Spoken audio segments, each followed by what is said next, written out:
Esto es Radio Ocote, un programa semanal de actualidad y cultura producido en Guatemala por Agencia Ocote.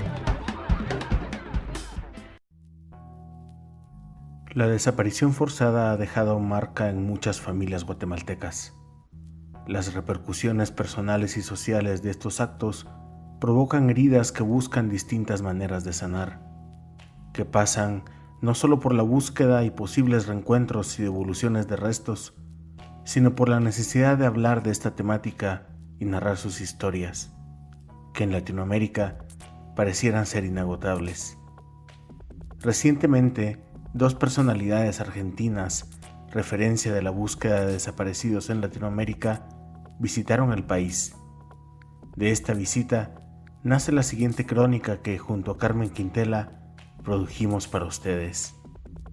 Soy Julio Serrano Echeverría y esto es Radio Ocote. Hace 42 años que estoy luchando por esto que les voy a contar y que nos concierne no solo a los argentinos, sino a toda Latinoamérica.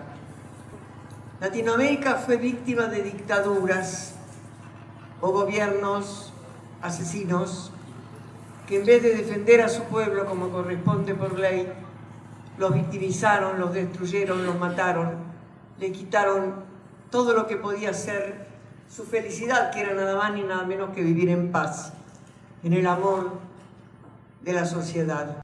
Esta es Estela de Carlotto en una pequeña comunidad de San Martín Jilotepeque en el departamento de Chimaltenango. Y en el país se desconoce el nombre de esta mujer, presidenta de las abuelas de la Plaza de Mayo, tanto como el camino que lleva a Pueblo de Dios, la pequeña población a 10 minutos de San Martín, donde la señora de Carlotto se reúne con familiares de desaparecidos. Tuvimos que empezar a buscar a mi hija mayor, Laura, y a seguir un camino en soledad, porque teníamos miedo de que no que nos pasara algo, sino del rechazo del vecino que no entendía nada, y que la proclama de la prensa cómplice era bueno, son guerrilleros, son terroristas, son mala gente. Y estaban hablando de nuestros hijos que eran buena gente, generosa gente, porque fíjense que una vez, hablando con Laura, mi hija, le dije, te tenés que ir porque te van a matar, Laurita. Y ella me dijo que no, que se iba a quedar porque su proyecto de vida estaba en su país y no en otro lugar. Les cuento una historia que, aunque de terror, resulta bastante conocida en Latinoamérica. En su país, la dictadura militar desapareció a 30.000 argentinos. Fuimos a los juzgados de menores, habían dado en adopción a los niños que habían secuestrado ya nacidos, que tenían una familia que los conocía, y nos negaban, tenían escondidos los expedientes. No fue fácil. Nos persiguieron, desaparecieron algunas madres por un traidor, un espía que estaba con ellas diciendo que era un familiar y no, era un mentiroso, un espía. Nos llevaban en esa plaza de Mayo, una plaza que es la principal, donde iniciamos una ronda porque había estado de sitio y no se podía estar juntos. Caminen y caminamos para trabajar, hablar, qué hacemos mañana, qué hacemos después, a dónde vamos, vos que tenés, te sentís bien, te acompañamos, cuidarnos. Formamos una hermandad que no se ha roto en estos 40 años. En el pequeño salón comunal había un grupo de niños que correteaban indiferentes al encuentro, felices, vitales, y que acompañaban a sus madres o a sus abuelas, algunas que habían viajado de regiones lejanas, como el grupo de mujeres ixiles que escuchaban atentamente el relato de cómo, en Argentina, grupos de abuelas, de madres, buscaban a Laura. Ahora, ¿por qué abuelas? ¿Qué pasa que estamos las abuelas? Porque se robaron niños de una forma que hasta ahora no hemos encontrado un país que haya tenido esta metodología tan perversa, tan siniestra. Laura, cuando fue secuestrada, estaba embarazada, un embarazo de 3 meses. Igual la torturaron, la vejaron, la maltrataron, porque era para ellos una enemiga. Pero la dejaron vivir, no la mataron porque estaba esperando un bebé. Si pensamos desde el corazón de estas oraciones que hemos dicho, diríamos, por caridad, por humanidad, no.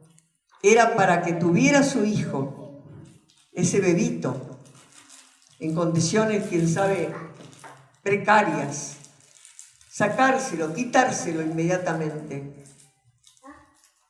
y a ella asesinarla. Laura fue asesinada 2 meses después que dio a luz en un campo de concentración. Las Abuelas de la Plaza de Mayo es una organización de derechos humanos creada con el objetivo de encontrar a las y los niños desaparecidos durante la última dictadura militar en Argentina y de reunirles con sus familias. 12 abuelas iniciaron la búsqueda hace 42 años, en 1977. Todas ellas eran madres o abuelas de desaparecidos. A la fecha, las abuelas han resuelto 130 casos. Es decir, han encontrado a 130 nietos y nietas. El 5 de agosto de 2014, Estela recuperó a su nieto, Guido.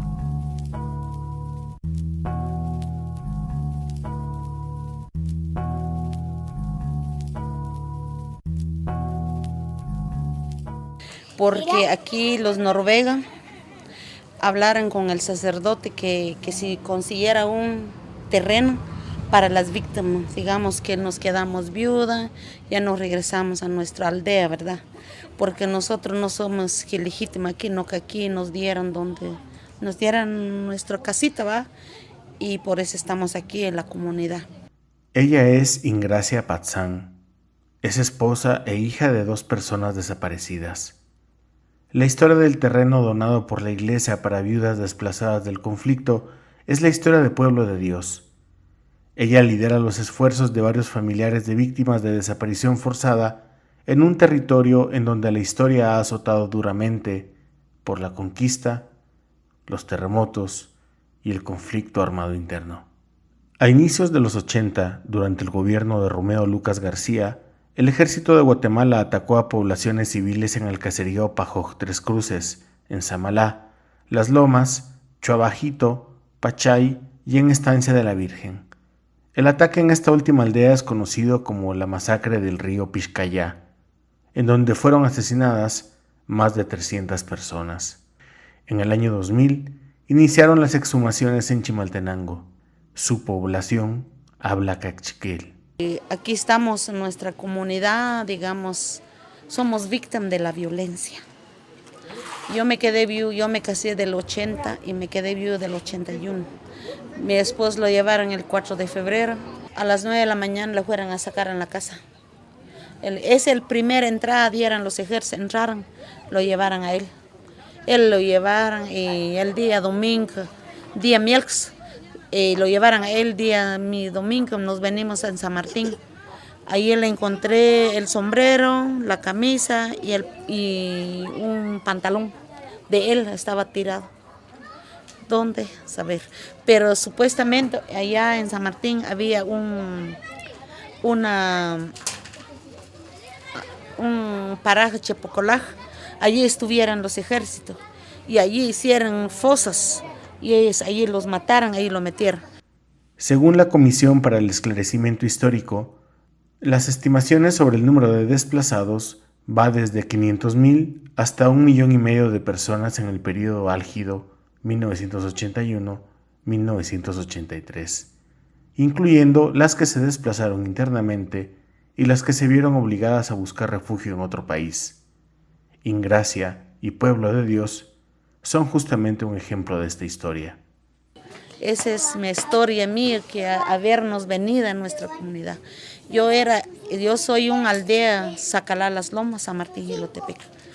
Desde el 20 de marzo del año 1981 salí de allá en mi aldea, me vine a San Martín a vivir. y mi papá lo llevaron el 16 de febrero del año 1982. Lo llevó los ejércitos, lo llevó a mi papá. Y para la fecha no lo sé dónde está. Conocí un día lunes 16 de febrero, como a las 10, 11 de la mañana. Yo vivía allí en el cerrito, abajo del cerro de San Martín, en el centro. Venía un camión del ejército. Ese conocedor le dijo, vestía de soldado, anda con los soldados, le dijo, dele, como que una cuadra así, dio vuelta el camión. Y adentro del camión hay 2 toneles. Y atrás del tonel estaba mi papá, la habían llevado dentro del camión del ejército. El estudio del Comité Internacional de la Cruz Roja sobre la situación de las familias de las personas desaparecidas, presentado en 2010, señala que las mujeres son, en muchos casos, las que mantienen la búsqueda de sus seres queridos, y en su mayoría velan por el sustento del hogar, obligadas a asumir el rol de madre y padre. Yo cuando me quedé con mis hijos, yo trabajé como hombre. Yo trabajaba en Guatemala en doméstica. Cuando hay café aquí, como aquí produce el café, yo trabajaba a cortar café. Yo luché, yo trabajé como hombre y mujer, saqué adelante mis 7 hijos. Entonces ahorita ya no trabajo. La conclusión 89 de la Comisión para el Esclarecimiento Histórico concluye que en Guatemala la desaparición forzada de personas constituyó una práctica sistemática que correspondió en la casi totalidad de los casos a operaciones de inteligencia. Sus finalidades eran la de desarticulación de los movimientos u organizaciones que el Estado identificaba proclives a la insurgencia y extender el terror en la población. Las víctimas de desapariciones fueron campesinos, dirigentes sociales, estudiantiles, catedráticos, dirigentes políticos, miembros de comunidades religiosas y sacerdotes, e inclusive militares o paramilitares que cayeron bajo sospecha de colaborar con el enemigo.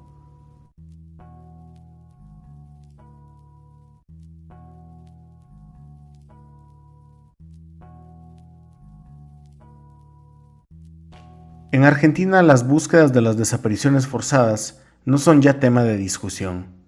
La institucionalización de la búsqueda y las políticas públicas sobre el tema hacen que se hable del derecho a la identidad como punto de partida para el análisis. En Argentina fue una lucha terrible los primeros años de democracia, donde había los medios de comunicación, en su mayoría, y algún sector de la población que decía, bueno, basta, olvidemos, no sigamos revolviendo lo que pasó, dejemos a los niños con quienes están, ya sufrieron cuando se los robaron, ahora van a volver a sufrir otra vez. Hubo toda una política muy fuerte, pero las abuelas hicieron docencia, que es lo que hay que hacer, docencia, con buenos modos, con sentido común, con amor y demostrando algo muy sencillo. Cuando a las abuelas le decían, ¿por qué siguen así? Dejen estos chicos donde están. A lo mejor los niños en ese momento tenían 7, 8 años. ¿Para qué los van a sacar de esa familia? Ellos van a sufrir otra vez. Ellas los miraban a los ojos al periodista y le decían, dígame, si usted mañana va por una plaza y le roban a su hijo de su mano, ¿usted no lo va a buscar? Ah, sí, por supuesto. ¿Y entonces cómo me pide a mí que yo lo deje de buscar? Y si usted lo encuentra, ¿no va a querer que viva con usted? No, sí, por supuesto. Entonces, ¿por qué nos piden a nosotros? Porque pasó más tiempo, que nos olvidemos de nuestros hijos, que nos olvidemos de nuestros nietos y que los dejemos donde están. No, ellos tienen derecho a saber la verdad. Esa docencia permanente, las abuelas recorrieron el mundo, recorrieron todas las escuelas, fueron incansables, hasta que la sociedad fue entendiendo, y hoy en Argentina, sinceramente, nadie lo discute. Lo que las abuelas siempre dijeron, y creo que fue muy sabio, es que la búsqueda de los desaparecidos y de los niños desaparecidos y secuestrados debería ser una política de Estado. Pero para que una política de Estado se lleve adelante se necesita una voluntad política, además de una presión de las organizaciones sociales, una voluntad política de los gobiernos. Lo que tienen que entender los pueblos, las sociedades y los gobiernos es que mientras no se resuelvan estas situaciones de desapariciones y de búsqueda de personas, nunca una sociedad va a sanar sus heridas, nunca va a haber una paz real, nunca va a haber una concordia, y siempre va a haber un grupo de personas que no saben quiénes son, un grupo de guatemaltecos o un grupo de argentinos que no saben de dónde vinieron, o que no saben dónde están sus familiares, y no va a permitir eso, que no se vuelvan a repetir situaciones semejantes en el futuro. Claudia Carlotto Es hermana de Laura e hija de Estela, y desde el trabajo de búsqueda de su hermana llegó a dirigir la CONADI. La CONADI, que significa Comisión Nacional por el Derecho a la Identidad, se crea en el año 1992 a solicitud de las abuelas de Plaza de Mayo, que le exigieron al gobierno del entonces presidente Menem que creara un organismo en el Estado para hacerse responsable o llevar adelante la búsqueda, localización e identificación de los nietos que ellas estaban buscando y que habían hecho hasta ese momento en soledad como organismo de la sociedad civil. Tenemos 60 personas trabajando en nuestra sede central, una red en todo el país y en varios países de Europa y América. Tenemos equipos de trabajo y lo más importante es que nosotros tenemos la facultad de ordenar pericias genéticas sin intervención judicial. Pero el trabajo de búsqueda es también un trabajo de memoria. Toda una infraestructura social trabajando en la construcción de imaginarios en torno a la memoria histórica de un país. Nosotros siempre decimos, las consignas son memoria, verdad y justicia. O sea, primero rescatar del pasado, porque no olvidemos que las dictaduras han sido clandestinas, ilegales, no han hecho nada con legalidad, no han dejado documentos, no han dejado registros, han hecho todo a la escondida porque han sido absolutamente clandestinas e ilegales. O sea que la memoria significa también no solo no olvidar nunca a nuestros desaparecidos, sino también reconstruir todo lo que sucedió durante la dictadura, a través de testimonios, a través de, innumerables fuentes. La verdad es lo que queremos. Nadie quiere recuperar un nieto que no sea el suyo, ni quiere dar una información que no sea la verdadera, pero para llegar a la verdad, hay que trabajar enormemente, porque esto no va a terminar nunca, porque después van a venir los hijos, y después los nietos, y después los bisnietos pidiendo justicia. O sea que hay que ponérselo al hombro todos, y hay que hacer entenderle a los habitantes de nuestra Latinoamérica, a todos los guatemaltecos, a todos los argentinos, que esta es una lucha de todos. No solo de los que perdieron familiares, es de todos, porque es por la salud y la democracia de un país. Y en medio de todo, ¿el perdón es posible? En Argentina al menos ha habido un debate enorme acerca de lo que significa el perdón. La mayor parte sostiene que el perdón es una cuestión privada y es una cuestión hasta religiosa. Que uno puede perdonar privadamente a la persona que a uno le hizo daño, eso es el derecho de cada uno. Pero a nivel social no se puede olvidar, no se puede amnistiar, no puede haber un perdón legal, porque eso no ayuda a la educación, digamos, de un pueblo, de que entienda de que si vos cometés esos crímenes, lo tenés que pagar. El perdón, cada uno sabrá si puede perdonar. Yo no sé si puedo perdonar o no al que mató a mi hermana, pero sí sé que no quiero que esté libre, quiero que pague, porque si no estamos dando el ejemplo a las futuras generaciones de que puedes hacer cualquier cosa y después seguir por la calle no más tranquilo. Juana Raimundo Pérez es parte de la asociación Donde están las niñas y los niños en Nevaj Quiché. Es una joven voluntaria ixil que no sobrepasa los 30 años. Esta organización ha gestionado sus propios procesos de búsqueda y reencuentros para la comunidad ixil. Por ahora pues tenemos documentado 755 casos. De los 755 se ha reencontrado 227 reencuentros. Precisamente el día de ayer se llevó a cabo el reencuentro número 227 en Sayachepetén, entre dos hermanos. Su participación en la asociación refleja algunas de las maneras en que las generaciones post-conflicto se relacionan con la memoria.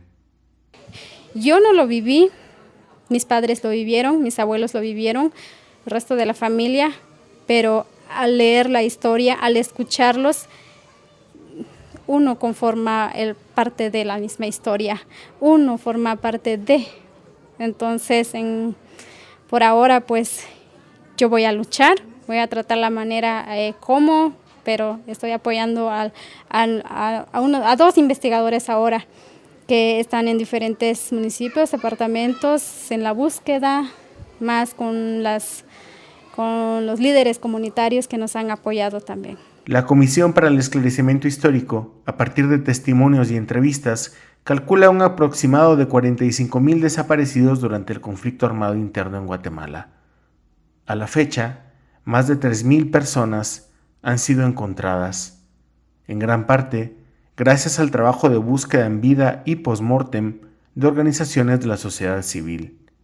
Se visitan familiares, se visitan testigos, personas que vivieron en ese momento. El lugar en donde estuvieron, sobrevivieron personas y ya por medio de esas personas que sobrevivieron nos dan las informaciones, y si se coincide la información y si ya no se consiguen más pistas, abocamos al Registro Nacional de las Personas, que es el RENAP, que nos brinda información, al igual que el Tribunal Supremo Electoral.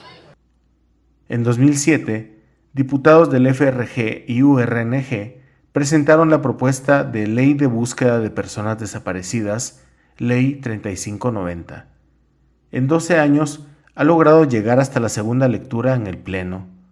Recién, en 2019, la PDH firmó una carta de entendimiento con organizaciones de la sociedad civil para impulsar la tercera lectura y aprobación de esta propuesta.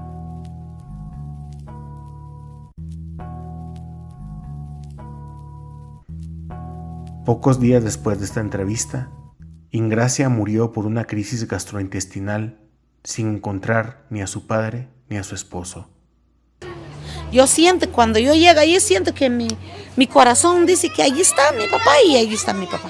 Ahí es. Dejamos un pequeño espacio de silencio para que podamos pronunciar, en gratitud, su nombre en nuestra memoria, Ingracia.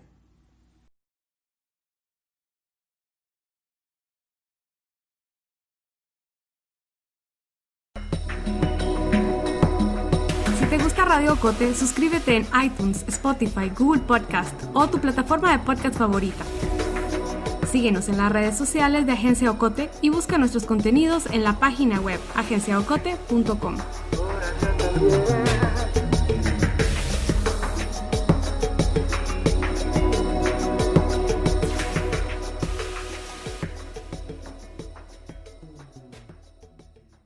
Marco Antonio Garavito es un psicólogo social y el director de la Liga Guatemalteca de la Higiene Mental. La Liga es una institución privada sin fines de lucro fundada en 1952 con el objetivo de tratar la salud mental de las y los guatemaltecos y asegurar su bienestar psicosocial.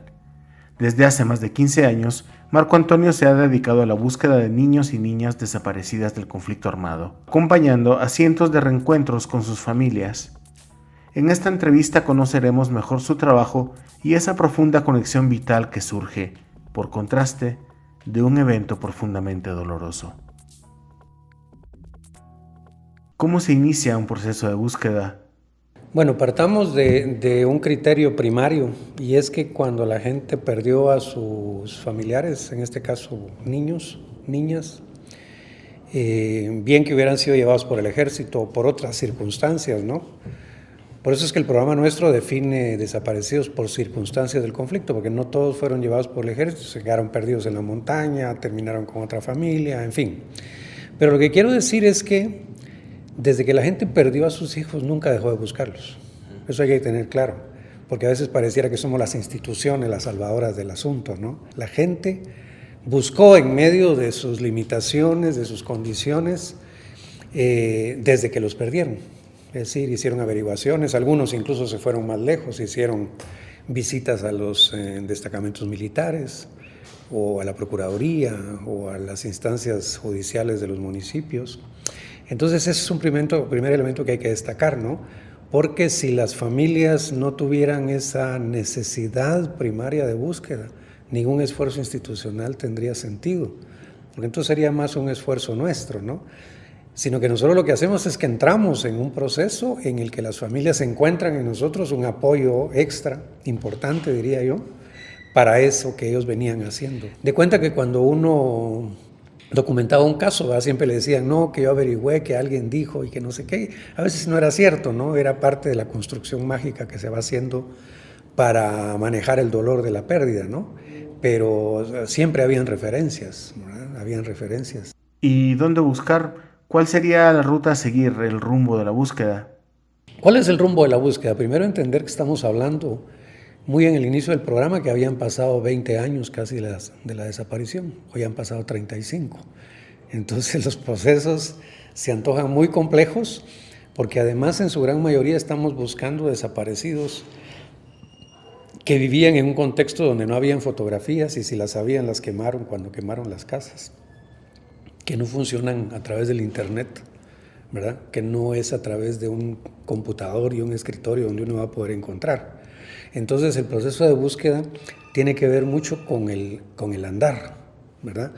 Porque una cuestión muy importante es que esto que ahora se llaman las redes sociales, siempre han existido, digamos, la red social fundamental que es la comunicación verbal humana, esa nunca se destruyó en las comunidades, ¿verdad? Entonces siempre el verbalizar es el gran elemento investigativo, ¿no? Porque uno va y le dice, no, yo medio supe, y va con otro y lo refiere a otro y le cuenta, así que se lo llevaron para allá o que corrió con una familia para acá. Es decir, esa red social de la oralidad de la población está no intacta, pero está viva, si no fue destruida por todo ese proceso. ¿Qué implicaciones tiene en la salud mental de la persona la desaparición forzada?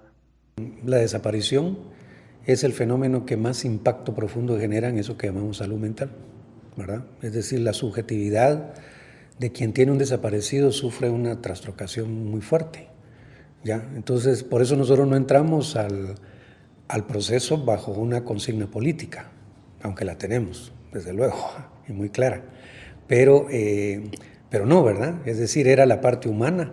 Por eso es que la gente encontró en nosotros una amplificación de sus necesidades humanas, porque cuando recién empezamos hubo un cuestionamiento fuerte de que no valía la pena hacer este trabajo en el ambiente social, por dos razones. Una, porque la tierra arrasada había acabado con todos los niños y que no íbamos a hallar niños vivos, porque esa era la idea, no buscar muertos.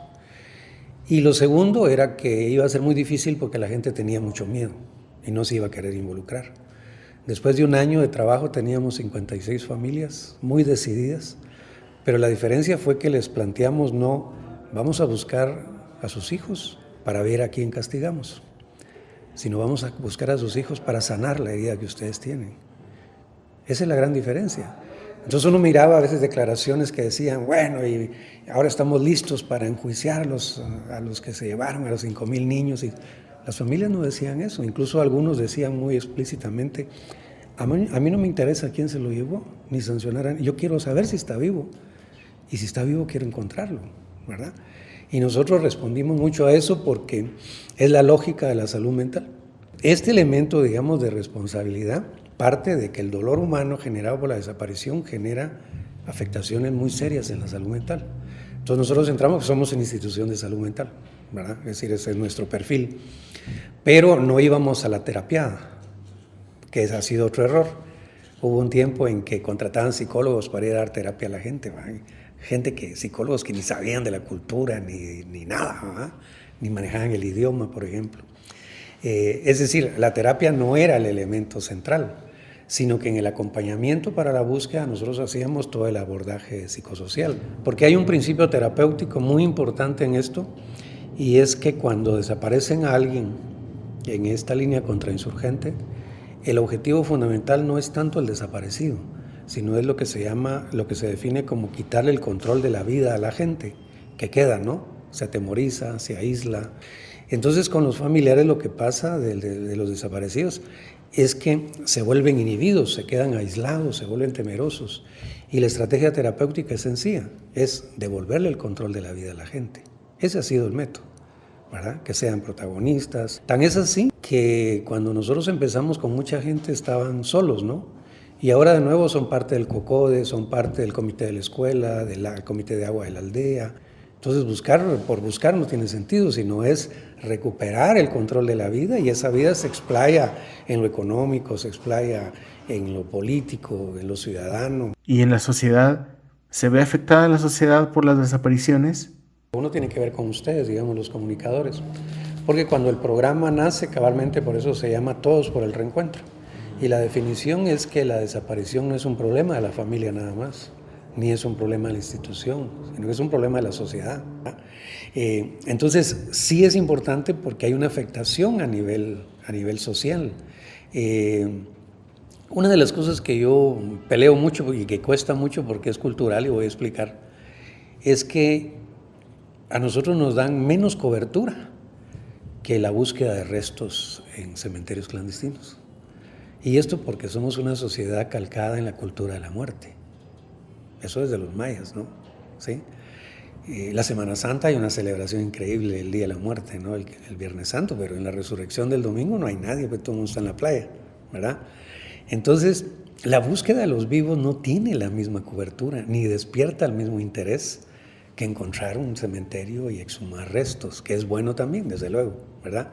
Entonces, eso nos ha costado mucho porque atrás de encontrar un vivo no se tiene la misma valoración de todo lo que está implicado atrás de esta búsqueda, de ese reencuentro con esa familia y de lo que implica en las posibilidades de reconstruir un poco su dolor, ¿verdad?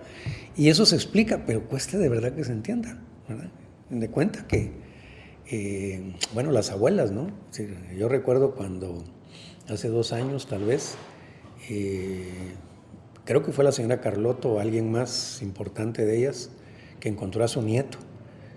Todas las cadenas de América Latina se fueron para Argentina, ¿verdad? Y de aquí mismo hubieron cartas de solidaridad con las abuelas y todo. Entonces nosotros hacemos reencuentro cada mes, sí, y no tenemos, digamos, como esa misma solidaridad que es buena para la autoestima, para sentirse mejor y qué sé yo, ¿verdad? ¿Y los reencuentros cómo son? Es, digamos, muy variado, ¿verdad? Primero entender que el reencuentro no es la imagen de Hollywood, ¿verdad? Que a veces en los programas esos donde reencuentra a don Francisco con gente y todo, no, sino que va a tener, digamos, sus particularidades, porque las separaciones tienen, en psicología hay un concepto, en psicología social, hay un concepto que se define como el sujeto social internalizado, ¿verdad? Es lo que cada uno subjetivamente cargamos de nuestra propia historia. Entonces, la familia que busca como el desaparecido tiene un sujeto social, y puede ser que ese sujeto social, en el caso de un desaparecido, haya sido una familia, digamos, que tenía un vínculo afectivo, amoroso, de cuidado, o todo lo contrario, ¿verdad? Que en el mundo indígena campesino pasaba mucho por la necesidad de la sobrevivencia, ¿sí? No era que hubiera una tensión tan cercana como en otra familia donde el vínculo afectivo era muy fuerte y esa ruptura, sobre todo cuando los niños tenían alguna memoria, implica que es un reencuentro muy afectivo, ¿verdad? Es un retomar el vínculo subjetivo de la afectividad. Una de las cosas que trabajamos mucho con la familia que busca, desde muy el inicio, antes lo hacíamos a nivel de talleres, ahora ya nos cuesta mucho, pero lo hacemos individualmente, es todo el tema de las expectativas, ¿verdad? Eso es muy importante trabajarlo porque si perdieron su hijo de 3 años, hoy tiene 38. Pero lo han soñado y lo han vivido de 3 años, todo este tiempo. Si es Juan, le dicen Juanito, mi Juanito, dice un familiar ahí, ¿verdad? Va a aparecer con otra cultura, ¿verdad? Una señora en Alta Verapaz con otra organización nos decía una vez, es que esa no es mi hija, dice, a mí me la cambiaron. Porque ella tenía una expectativa y no se trabajó eso, ¿no? Puede aparecer con otro idioma, puede aparecer con otra cultura, con otros modales, con otra religión. Tenemos un reencuentro pendiente de una muchacha con su mamá.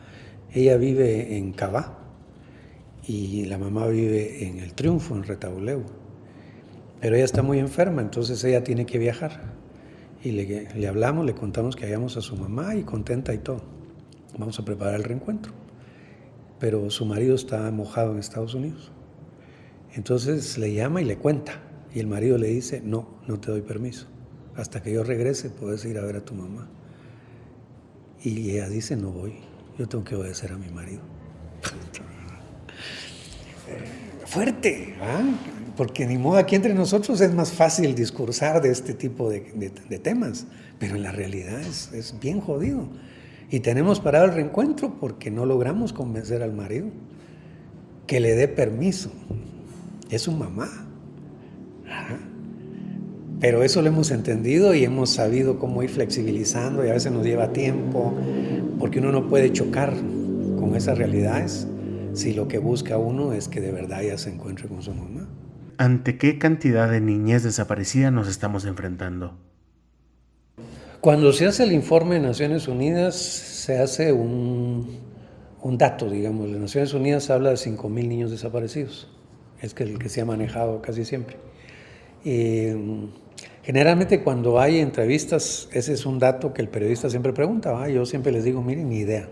La base de los 5,000 niños está sobre los testimonios del REMI y los testimonios que se dan a Naciones Unidas con la Comisión de la Verdad. Pero en el caso nuestro, el 60 y algo % de familiares del programa nunca dieron testimonio ni al REMI ni a la Comisión. Entonces, estadísticamente, y ahí hay un dato que nos dice que los 5,000 niños es un subregistro, ¿verdad? Porque un poco más de la mitad de estos familiares, son como 1,300 casos en el programa, y no testimoniaron. Aquí lo más importante es el tema del acompañamiento. El reencuentro se da como producto de eso. Si hay un buen acompañamiento, hay una buena investigación y por lo tanto hay posibilidad de reencuentro. Pero no es, digamos, es la investigación la que define la posibilidad de acompañar. Ahí hay, no sé si me logro explicar, pero ahí hay una lógica distinta. Para nosotros el centro es el acompañamiento con la gente, la cercanía, la confianza, el respeto, la solidaridad, ¿verdad?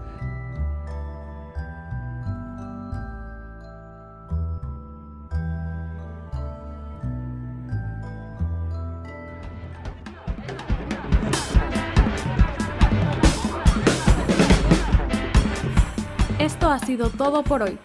Regresemos con más la próxima semana. Música original, Juan Carlos Barrios. Música adicional, Kevin MacLeod. Este episodio fue producido por el equipo de Agencia Ocote con el apoyo de Seattle Foundation.